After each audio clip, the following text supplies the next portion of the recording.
Hey guys, what is up? This is author Michaela Jade with Tidbits and Scribbles. If you don't know already, we are a proud member of the Rising Tide Broadcast Network. That is a network of other creatives who are kind of doing the same thing I'm doing. We promote each other, we promote everyone else that we can, um, and we're just out there doing the best we can with what we've got and sharing what we know. So let's get into the first things first. For Tidbits and Scribbles today, you get a little bit of both again. Um, First, I wanted to tell you I will be at QuadCon at the Northwoods Mall in Peoria, Illinois. This is my hometown. This is as closest to my hometown as you will get. I promise. So, if you want to come see me, if you want to get books signed, I will be there. I don't know where in the mall I'll be, but just cruise the mall. I'll be somewhere. You'll see me. I'll have my big old banner like I had last time. I'm sure you've seen pictures. Um, but it's QuadCon Northwoods Mall. If you want to look it up, it's on my Facebook page. It's on QuadCon's Facebook page. It will be both Saturday and Sunday the whole time the mall is open. So if you've got some errands to run or whatever, don't worry. We're there the whole time the mall is open. So just come see me and get your signed copy of Warrior's Secret and Warrior's Trust, and sign up for my newsletter, or just come to talk books. Let's talk books. Okay, so let's get into what I wanted to talk about today. With Tidbits and Scribbles, I found a topic that kind of piqued my interest. I haven't experienced this too much, but a lot of authors have those readers that are chomping at the bit for their next book, which is fantastic. That's amazing. I have a couple of those, but not tons of them. But apparently, readers don't understand what it takes to put a really good book out there. To put a really good quality product out takes a lot. And honestly, when I was just a reader, I didn't know that either.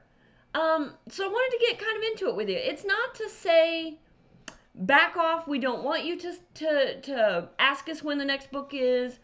It's nothing like that. It's just like, here's what you need to know as a reader. Okay? So let's get into it. So number one thing, we are writers, not printers. We actually have to write it first, and then we can get it to the printer. We are not the printer. So we can't just like write a book, go home, write another book, publish that sucker. Now I know there are authors out there that will publish 7 or 8 books a year. There ain't no way you're getting that from Michaela Jade. Ain't no way. Because I have this thing called real life outside of the author stuff. As much as I run my author stuff like a business, it is just that. It's a business. There's many, many things that go into producing a book, producing that final thing that readers see. So I wanted to kind of touch on that. It's not that we don't want you guys to say, hey, where's the next book? I'm excited for the next character. We want that. We thrive on that. Don't stop doing that. However, maybe just tone it back just a little. Just give us a second. Number 2, kind of on that same thread, we love reviews. I don't know if y'all know this, but a review is like giving your author a hug. Okay? And even authors that we don't do the hug thing. We just don't. It's not our thing. But we love your love. And the way you can give it to us is giving us a review. And pardon us if we hound you for a review, if you feel like you're hounded. But they're really, really important, not just to give us love. They are, if you know the word algorithms, you know what I'm talking about. So yeah, reviews are very important. We love getting them. I don't even care if it's one that says, I don't like your book. Okay, my book is not for everybody, and I know that. There's never going to be, I think it was Abe Lincoln that said it, you can please some of the people all the time, but not all of the people. Yeah, it's just not going to happen. So, number 3, some of us are shy. We didn't get into the book thing to become famous. We got into the book thing because we wanted to tell a story. So, some of us are really, really shy. Approach cautiously and say, hey, I'm a reader, I enjoy your books. And I guarantee you every one of those authors will talk to you. Now, they may not do the whole selfie on the cell phone thing, but they will talk to you. They'll talk books all day. They're just not the extrovert that will stand there and be like, hey, I'm over here. I'm over here. Hey. That's me. Not authors do that though. Not all of them. So approach. Say hi. Say, hey, I love your book. Let's see here. What else have I got? I got number 4. We need you. Believe it or not, you are our lifeblood for more reasons than just reading our book. If you hop onto our social media and contact us that way, we need you to not only read our books and review our books, we need you to spread the word. Say, hey, I read this book and it was really great. Or, you know, I read this book and it wasn't my cup of tea, but I think it's yours. I think you'll really enjoy this book. So we need you. That's why we love you so much. We need you to help us do a little bit of marketing. It's not crazy, but tell your friends. Tell them how great the book was. Tell them that maybe it wasn't your book. Maybe it wasn't your thing. But you know that they enjoy that sort of book. So we want you to tell them. We need you. Because how else is anyone going to hear? So number 5, let's back this up. We're human. So if you get snarky with us, we're going to back off. I saw an author that she was getting her book ready. It was just about ready to print. She was getting in edits, and she was telling her fans, hey, it's in edits. I'm really working hard to get it to you. And then a couple of her fans were like, well, it's taken you long enough. Well, I'm sorry. Did you write a book? No. Okay. So just temper your comments and think about it. You're talking to your best friend at the kitchen table. Would you say that to her? Maybe because she's your best friend, but maybe not to your neighbor. Maybe temper what you're saying and how you're saying it. I know it's hard to come across on text. I get that. But maybe follow it up with a, hey, I'm just kidding. Just kidding. But I thought it was funny, or I saw this meme that was kind of funny about waiting for an author to get their next book out. Okay, so the next thing. Most books aren't written for the masses. If you're getting an indie book, like published by an independent author, they're writing a story from their heart. They're writing their story, the story that spoke to them. It's not necessarily for the masses. It's not necessarily gonna click off every one of your boxes because it's not meant for you, maybe. Maybe it is. They wrote it because it was a story they wanted to write. They published it because they felt like there were people out there that would enjoy it.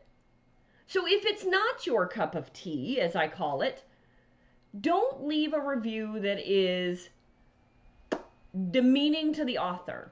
Leave the review that says, I didn't jive with this book, I don't like the subject matter, or it was written well, but it's not my kind of book. I normally read autobiographies and this was a fantasy. Temper your responses because we're human too. We have feelings. Bad reviews hurt, whether we like to admit it or not. They do. So just think about that when you're leaving a review. But please leave it. Please leave the review. I don't know why it is such a hard thing that when you're done reading a book, people forget. I don't know if they forget or if they don't know how important it is to leave a review. That's kind of where I'll get into interviewing readers. That's one of the things I'm going to ask. Do they know? Do you guys know how important it is to leave us a review? Do you know what an algorithm is? Okay, so let me get on to the next one. It's not about the money. I don't know if you've noticed or not, but a lot of us authors, self-published or industry published, like through a publishing house, it doesn't matter. Most authors are not millionaires.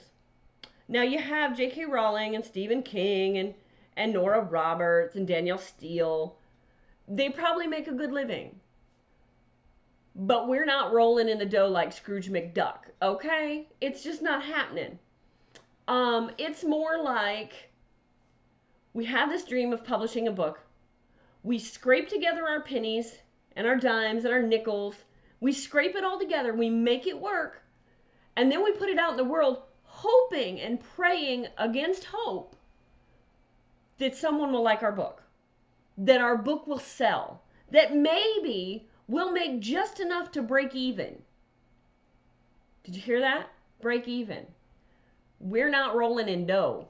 And so when too many people ask us for a free book, I don't care if it's grandma. You know, like grandma might get a free book, but then an aunt that you haven't talked to in 20 freaking years wants a free book? No. No, I have to eat too. Okay, you go buy the book. I ain't talked to you in 20 years. So pardon us as authors if we hesitate to give out a ton of free books. Pardon us. It is our lifeblood. It takes me, and this is me, I can only tell you my experience, at least a year to publish a book. Now, figuring my journey, that's pretty damn amazing because Warrior Secret took 20 years. And mostly that's 20 years of getting the guts and courage up to say, hey, is my book any good? And someone actually said yes. So then I went with my fans asked, what happens next? I hadn't thought that far ahead. So now I've got more books. So it really is fan driven. It really is, we're writing from our hearts. We're writing the story that we wanted to write, that we thought we needed to get out in the world. So don't expect, but don't think that every author is a millionaire. Because I used to think that. I thought I'd publish a book and voila, you're a millionaire and you're famous because you published a book. Not how it works, cupcakes. Not how it works. So, now, am I okay with that? Sure, I'm okay with it. Just because I love to write. I love to tell stories. And I'm kind of finding my groove. And I kind of like my groove. And I found a few other people that like my groove. So, I think I'm going to stick with it. Let's see. What else? What else have I got for you? It's complex. Okay, there's the next thing that I wrote down.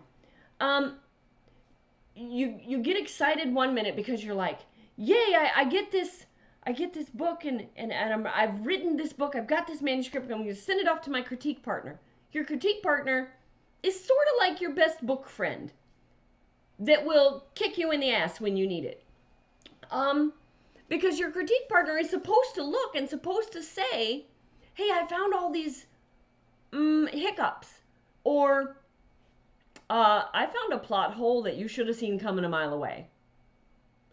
Well, sometimes us authors are a little too close or a little too wrapped up in the trees to see the forest. So it's complex. It's intense. It's exciting.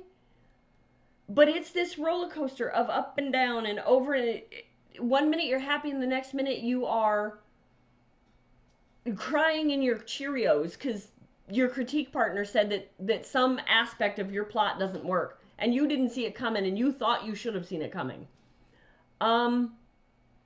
Yeah, it's complex to say the least. The next thing I have for you, if you love an author's book, please tell us. Please tell us, tell your friends, shout it to the rooftops, share it on your social media.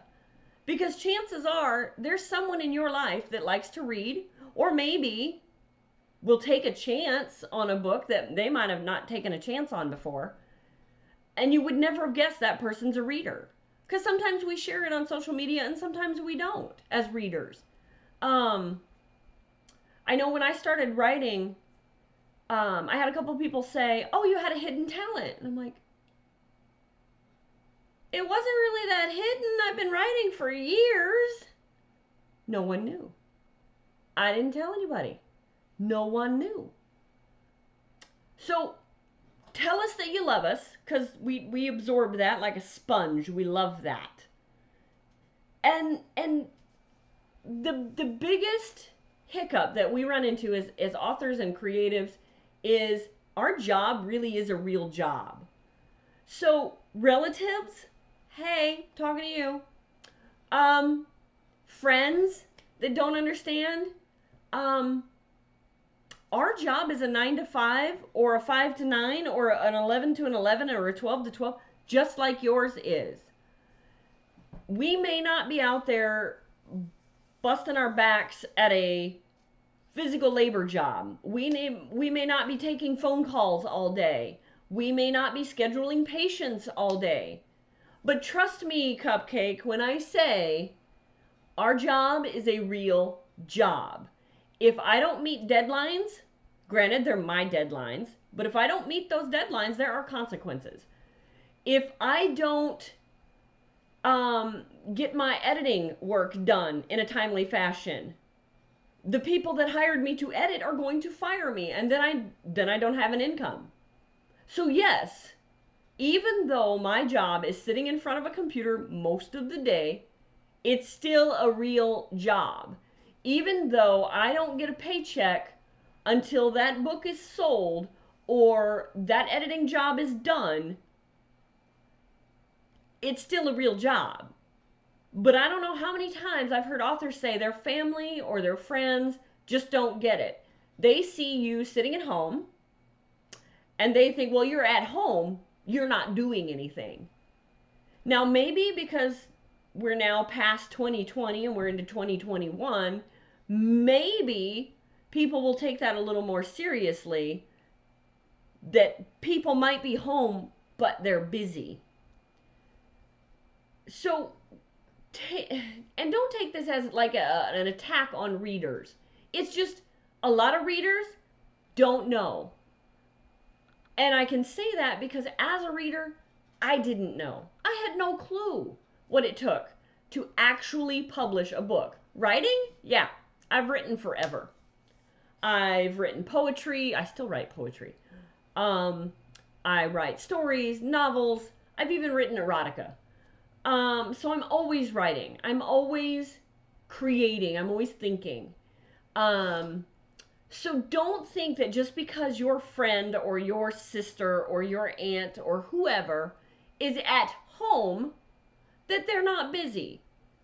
If you need to, say to that person, whoever that is in your life, say to them, listen, I know that you're working on your creative projects, but is there a time that I can call you and chat? Is there a time that we can get together and go out for drinks that works better for you?